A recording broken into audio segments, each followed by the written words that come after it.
Hey everyone, it's Anna. Before we get started today, I want to tell you about something new we're doing with the Modern Love podcast and all New York Times podcasts. And let me just say, the work we do for you. You, our audience, we truly think about you all the time. We ask ourselves, what do we want our listeners to feel when they hear a modern love story? What's fun or messy or interesting to them right now? How can we tell this story in an empathetic way that connects people to each other and to themselves? So with that, here's the news about modern love. You've probably heard ads during our show talking about how quality journalism is worth paying for.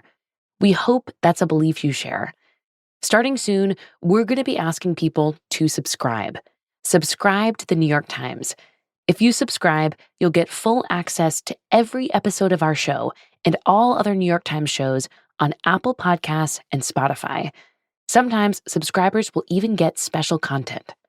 If you're already an eligible Times subscriber, you'll just need to log into your subscription to get access to all of that content. If you don't subscribe, you'll still be able to hear the latest episodes, but the full archive will only be available to Times subscribers. We genuinely hope you will become a subscriber because you want to listen to all your favorite episodes whenever you want, because you believe that what we're doing is worth supporting. So that is our big news. You can go to nytimes.com/podcast to learn more. Enjoy the show, and thanks as always for listening. Being fat is a stupid reason to hate yourself. I'm sorry. It is. Ever since she was very young, Courtenay Hameister has had a mean voice in her head, telling her she's the wrong size. I think I just thought I looked ugly. You don't look like the people in the magazines. You don't look like the mannequins. You don't look like your friends. That is ugly. Courtney's insecurities made dating hard for her. But then she finally started seeing a guy who made her feel differently. Generally, when I'm around men, I'm hyper aware of my body. When I was around Jason, I was just myself. And when we were alone together, it was perfect and lovely. But when we were out in public, that was where I ran into trouble. From the New York Times, I'm Anna Martin. This is Modern Love. Each week, we bring you stories and conversations inspired by the Modern Love column. We talk all about love, sex, and the messiness of relationships. And today's story is definitely a messy one. It's adapted from an essay Courtney wrote in 2023 called, "Were We the Fat Couple?" It's a question Courtney didn't want to be asking, but once she got it in her head, she couldn't let it go.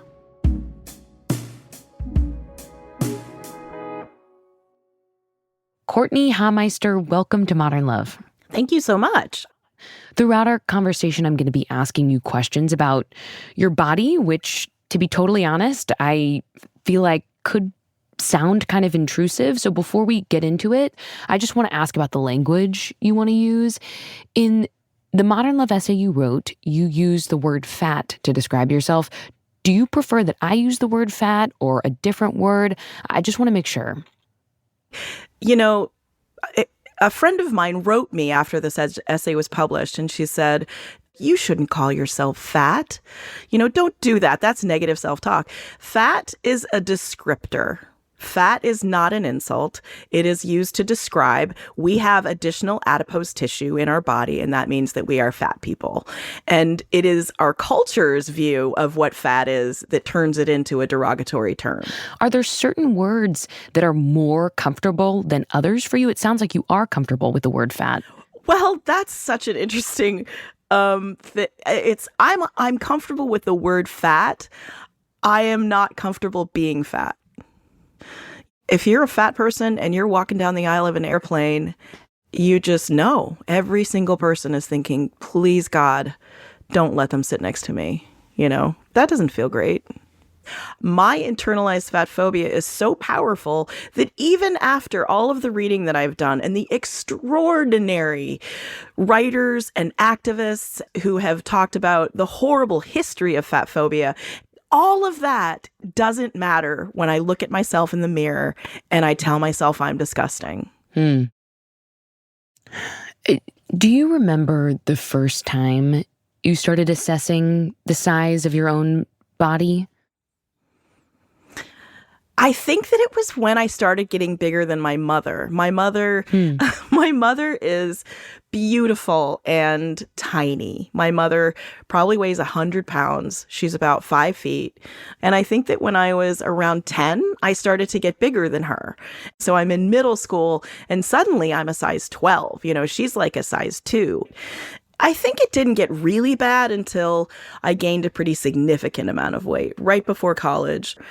We talk about the difference between being overweight and obese. And there is this point at which you stop being kind of a heavier person and you turn into like, that's a fat person.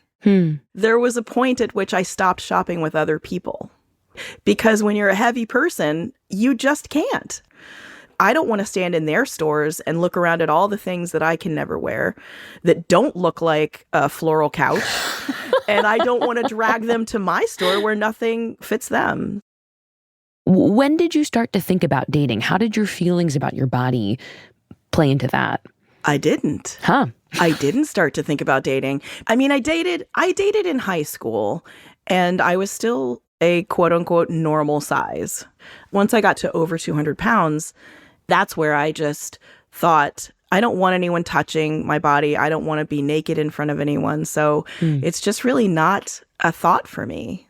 I mean, I wasn't in my first real adult relationship until I was 34 years old. And I had gone on a diet.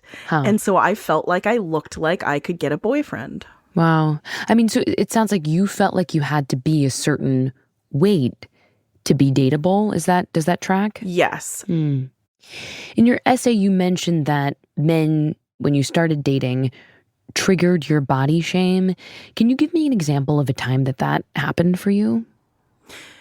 Yeah. I mean, this one is kind of subtle, but I had this boyfriend that I used to drive around a lot. And so he was in the passenger seat and I was wearing these jeans. And as always happens when you sit down, when anyone sits down, your thighs get splayed out. And he looked over at me and he looked down at my thigh and he just poked my thigh. And then he just looked up at me and he kind of grinned and he tipped his head just a little bit to essentially say, like, you're going to take care of that, right? Like, it was very much like that kind of taking in of the breath. I mean, how did you react in that moment? Were you like, hey, do not do that? No, I wish that I could tell you that I had some fantastic comeback for him. I mean, I thought it was valid at the time, right? Right. That I hadn't worked hard enough to try to get the pounds off. So it was like, well, he's right. My thighs are a little bit bigger than when we first started dating. Certainly, like the initial feeling is this sense of defensiveness and kind of how dare you, but it's overridden by I want to keep this person with me. It's not healthy in any way. I'm not saying in any way it was healthy. But you also have to remember, this was my first adult boyfriend at 34 years old. Okay, I want to jump ahead about a decade to when you're 43 and you start seeing someone who makes you feel very different. This guy named Jason. I know you guys had worked together, you were friends. When did, the friendly feelings turn into butterflies? I mean, for me, it was when Jason is a wonderful baker. He bakes these amazing brown butter chocolate chip cookies, but he hates bananas. He's like terrified of bananas and black beans. And he made this banana cream pie with... But he's afraid of bananas. I know. That's what was so amazing about it. Oh. He touched multiple bananas for me. It was beyond. If that's not romantic, I don't know what is. He touched and smelled bananas for you. I know. Exactly. That's what did it for me. So when you got the pie, were you like, okay, you're my boyfriend now? I mean, of course. I'm not an idiot. But I mean, besides, his obvious bravery with bananas, like, what else drew you to Jason? What other qualities did he have? I mean, Jason has one of the biggest hearts of anyone that I know. I mean, he's just one of the funniest people that I know. He's one of the smartest people that I know. And I think that Jason truly cared for me. And he had this sort of odd adoration for me at the time. Why odd? Sometimes we would be watching a movie or something, and he would just reach over and he would just place his hand on my face. Oh my God, Courtney. Wait, can I just pause us and think about the way that the guy in the car poked your thigh? Yes. And then this tender gesture, this hand on your face. Yeah. My gosh, like what a difference. It sounds quite liberatory. It was. I mean, I talked about in the essay what a huge part of it was that he was fat. Like he was fat like me. And in fact, Jason was in a bigger body than I was. Like if you're talking about sort of categories. When we were alone together, we were essentially just two fat people hanging out together. And so I had no shame around my body, but it was the combination of his love for me and his caring where I could just be myself and unapologetically just be. Yeah. That's exactly what you're looking for. Who can I just be with? Not mask, not hide anything. And I think that had we never left the house, it might have worked for a long time, Yeah. I mean, it might have worked for a long time in private, you're saying, but when you're out in public, it's a different story? That's the thing. I had a few comments made to me on the street when I lived in New York that were not fun to hear. But when you're a fat person and you're doing anything connected to food, unless you have a great self-image, you tend to think about what people are thinking, right? So I would think, oh, we'll walk into this restaurant and people will think like, I hope they leave something for us. Or, the grocery store was a big one where it was just like, I don't want people like looking at our carts and judging us, or the person who's checking us out, like judging us. Can I ask you, would you feel this way when you went, for example, to a grocery store on your own? Or was there something different about walking in with him? I want to understand that. There absolutely was something different about walking in with him, because suddenly it's like, oh, there's a systemic problem in these people's house. Like their family is problematic. And also, I mean, it's just doubled. Honestly, I do have some body shame when I'm in a grocery store, but it just felt like it doubled when I was with a second person. For me, the biggest one and the hardest one was walking into a party with our friends where I was like, I don't want to be the fat couple. It's not a moral failing being a fat person, but it's what I thought at the time. It sounds so lonely to walk into a party of your friends, with your boyfriend, and imagine that they're thinking that about the two of you. I wouldn't say that I felt lonely because I was with Jason and I was with my friends.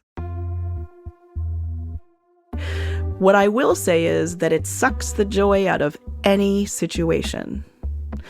Having that internalized fatphobia, you can be at your wedding, you can be on the happiest day of your life, and then somebody snaps a picture and you're thinking, I don't want to see that picture.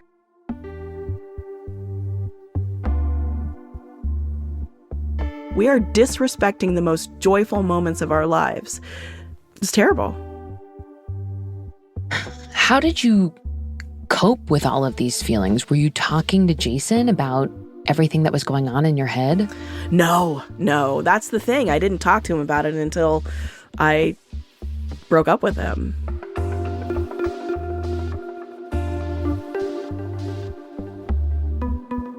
When we come back, a breakup Courtney says she's really not proud of. And then we get to hear from Jason himself. Stay with us.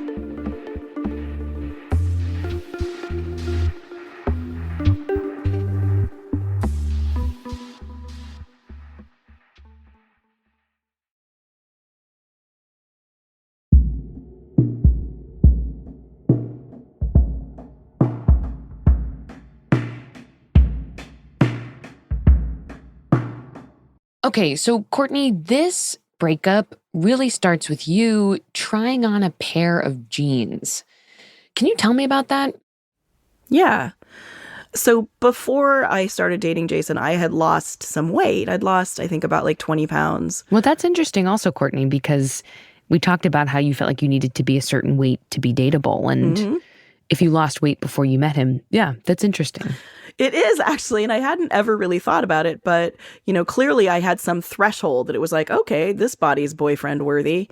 Interesting. Yeah. Interesting's a lovely, kind word to use to describe that. Fucked up I would use fucked up, but you know what? You do you, Anna. I think I can't say that. Like my boss would get mad. I'm not actually sure, but yes, I will say what she said.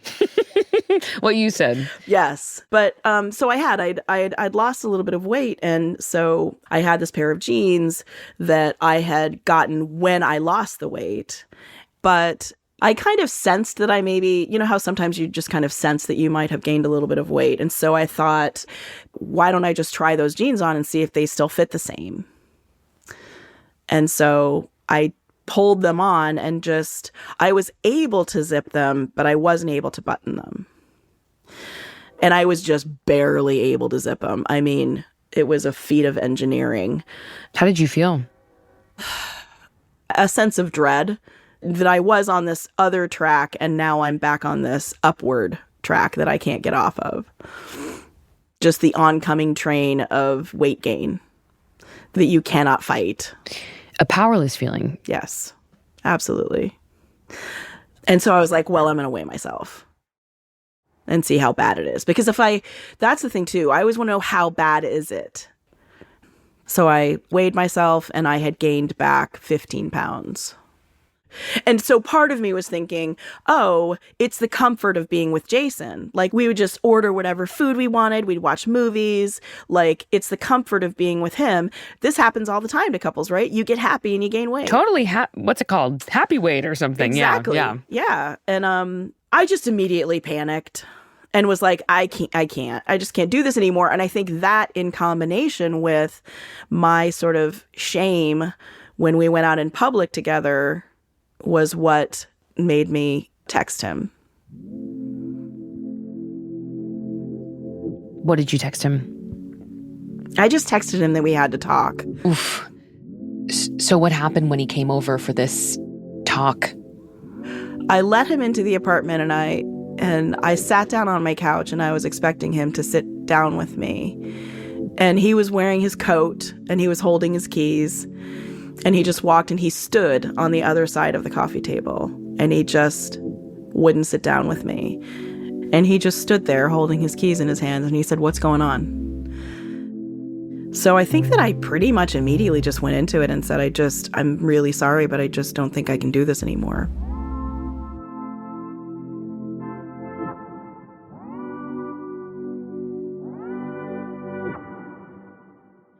And Jason's a very straightforward person, and he just kind of did that thing where he kind of shook his head quickly and he's like, why? Like, what is going on? And I think that I said it really bluntly. I just said, I've gained 15 pounds since we started dating. And he's like, I've gained more than that. Who cares? And I think that's when I said, I just don't think that I can be that fat couple among our friends. What did his face do when you said those words? He just, all he said was, I would never be anything but proud to walk into a room with you. Mm. He could have just said, "You're not being a good person right now." And he could have said, "That's not something that you should say to another human being." Right. That line is saying at the same time, "I love you." Yeah. And "You're not being a good person right now." It's a really beautiful way to say it. What did you respond or I'm pretty sure that's when he just walked out. it sounds like, it was all kind of spur of the moment. You text him, you say this thing like, and then it's silence, right? It's like you alone with your thoughts. Yeah. What were those thoughts? I mean, I think that in situations like that, if you're not a sociopath, you just wish that you were a different, better person. Did you imagine what was going through Jason's head or what he was experiencing? Definitely. I mean, I think that I was thinking about that more than anything else, what I had done to him. But a couple days later, I think it was just a couple days later, he texted me, and the text just said, "So I guess we're just friends then, you and me." And to me, that says, I'm giving you a pass on this one. You've got a do-over on our friendship. Yeah. Do not take it lightly. God, he's good, isn't he? He's really good. And it was such a relief. It was a combination of relief and surprise. Yeah. Because I could never be that forgiving. I mean, obviously, I'm a dick, like I couldn't even relate to that kind of forgiveness and especially that kind of immediate forgiveness. And I didn't understand it, and I will never completely understand it. And then after this, we just sort of went immediately back into being friends again. And we worked together, and we would have dinner every Monday night with my mother. And I then ended up officiating his wedding to his beautiful wife, Jessica, whom he adores. It's amazing, Courtney. I mean, from, I don't know, the kind of depths of this breakup to officiating his wedding really, I mean, it's a testament to the two of you and your friendship and how strong it is. It's very remarkable. Yeah. It's definitely the most interesting relationship I have in my life, I would say, for sure. It's the most layered, complex friendship that I have, I think. I wonder if after everything you went through with Jason, did you take lessons from that relationship into future relationships?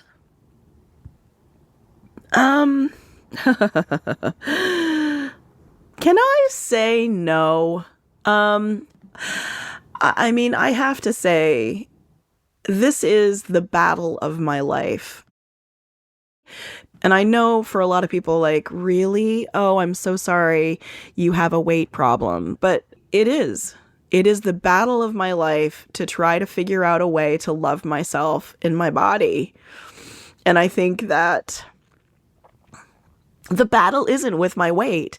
The battle is with my brain and with recognizing that my body has nothing to do with my worth as a person, that I don't need to lose weight to be a good person.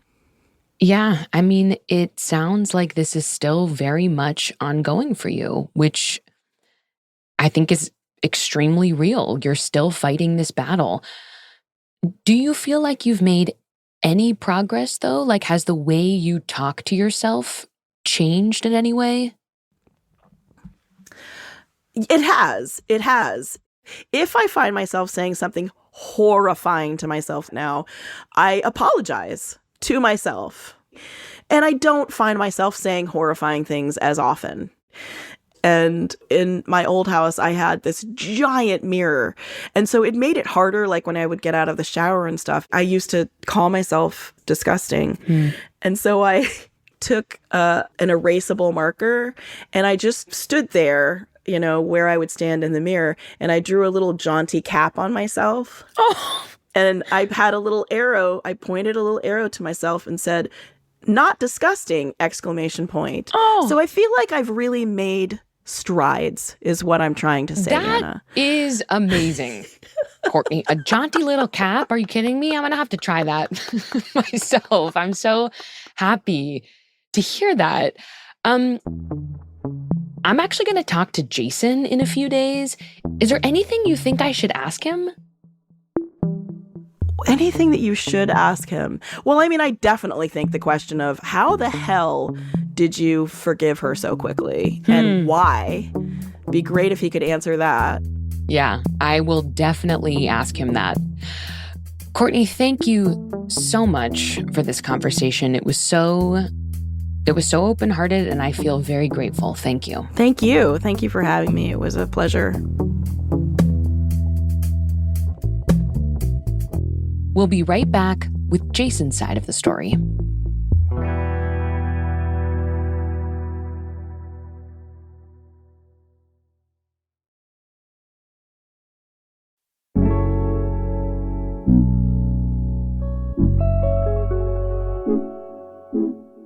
Okay, I can't believe that I am actually meeting the Jason Rouse after hearing so much about you. Jason, welcome to Modern Love. Hi, I'm happy to be here. Good to see you.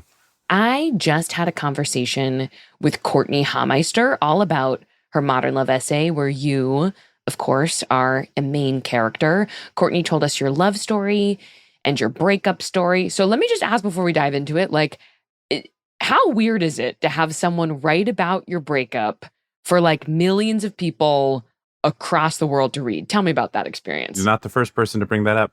I had known that she had written this piece for a long time, and I truly I was fine with it, and I had sort of forgotten about it. And when she gave it to me to read, it was just printed on paper, and I read it, and it was pretty well written, as I wasn't surprised that it would be.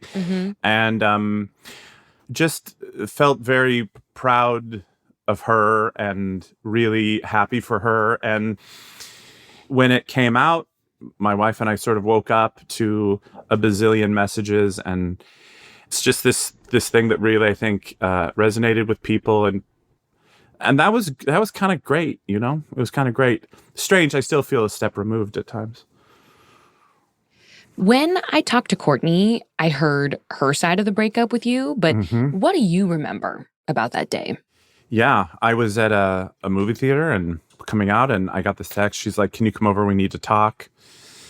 And I don't remember being concerned because she always wanted to talk about something.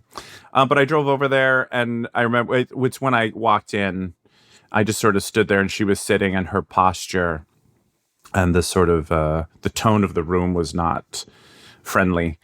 And she said that she hadn't been feeling good for some time, that she didn't like being seen as a fat couple. And I think I don't know if I said it out loud, but I'm like, I don't think that's what we are. And I just said, okay. And I just let her talk and get it out.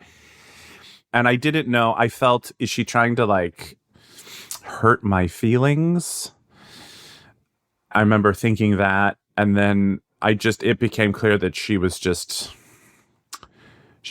in a period of some deep self-loathing, you know? It's the only time I felt she let me down, because I felt that this was just a lame cop-out, and that, you know, I don't know, but I remember just being really kind of surprised, but also I felt it had nothing to do with me and just her and her marvelous brain. I really admire that you were able to be like, it's not about me. In fact, like, it reminds me of this line that Courtney writes about in her essay that we spoke about in our conversation. She says she doesn't want to be the fat couple around your friends. And you respond by saying, I would never be anything but proud to walk into a room with you, which, Jason, what a beautiful and really devastating thing to say. My gosh. It was the truth. And that's I think how it ended. And took off. And I'm not one of these people who's like, I'm going to change their mind. You know what I mean? I'm going to work on it. I don't take no for an answer. I'm like, okay. And that's where I was. I was really not sunk by her statement, you know? It didn't sink me. I wasn't affected by that. I was affected that this person who I really cared about deeply didn't want to be with me. And that hurt, and it was disappointing. It was a tough afternoon. And then I remember the next day, I felt better because I knew so clearly what this was. You know, like in some way, by hook or by crook, our relationship transcended some of these things, you know? You know, when we talked to Courtney, she mentioned like feeling absolutely awful after she broke up with you. And the couple, like maybe 1-2 days afterwards, she got this text from you and it said, I guess we're friends now, you and me. And she said that she still doesn't understand why you forgave her. And I guess, like, what would you say to her? Like, what would you want her to know? There was nothing to forgive. It had nothing to do with me. It was all her. Yeah. She made a decision for herself. And there was nothing to, like, she needed to forgive herself. And I knew that I was going to call her the next day and I was going to see her. Because, you know, I have no problems with Courtney at any size. And I love every part of this asshole. Like, she's so spectacular, you know. I wonder how your brief, I guess, romantic relationship and your much, much longer friendship with Courtney, how has that changed you? I was always used to think, people would ask Courtney, for instance, Courtney a question, and she could give you a very definitive answer. And I didn't feel that I could do that on any subject. And I feel like I have that now. And I feel like, I think that when she broke up with me and I said what I said, that was the first time as an adult that I had truly been authentically like myself and said something of purpose. And it's why I think I felt so at peace with it, you know. And it was because she was the person that she is. She made you more confident, it sounds like. Absolutely. I mean, yeah, she's a powerhouse. And she's important. And I'm so proud that we're friends. That I get to see her, that I can call her whenever I want, and she'll answer the phone. She's essential. She's just fucking essential. Jason Rouse, thank you so much for this conversation, truly. I really appreciate it. I appreciate you talking to me. Thank you so much.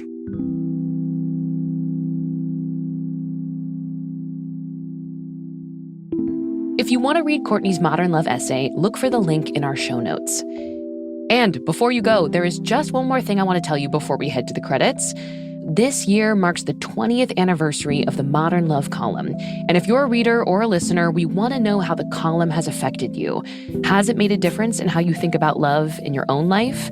If it has, please leave us a message on our Modern Love hotline at 212-589-8962.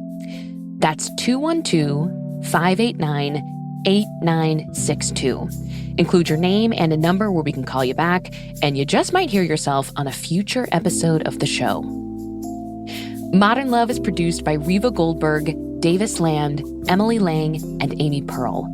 It's edited by Lynn Levy, Reva Goldberg, Davis Land, and our executive producer, Jen Poyant. Production management by Christina Josa.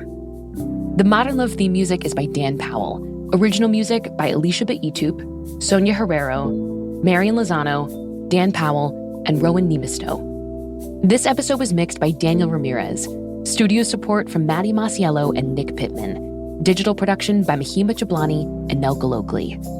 The Modern Love column is edited by Daniel Jones. Mia Lee is the editor of Modern Love Projects. If you want to submit an essay or a tiny love story to the New York Times, we've got instructions in our show notes. I'm Anna Martin. Thanks for listening.